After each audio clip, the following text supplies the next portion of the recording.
To make our Cajun steak cubes, let's start off by putting all this ingredient together. Take a screenshot now to see full recipe details. Combine Cajun seasoning in a shallow bowl.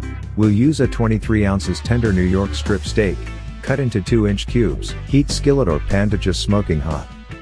Toss steak pieces in our homemade Cajun seasoning. For medium steak cubes, sear for 2 minutes each side. For well-done cubes, sear 3 to 4 minutes each side. Once the steak is cooked to your liking, reduce the heat and add butter and garlic to the hot pan. Sauté the chopped garlic until fragrant about 30 seconds while scraping up any brown bits from the pan. Take the pan off the heat and toss your steak bites in the garlic butter. That's it. The Cajun seasoning oozes into the butter, creating a mouth-watering sauce for your bites. Enjoy!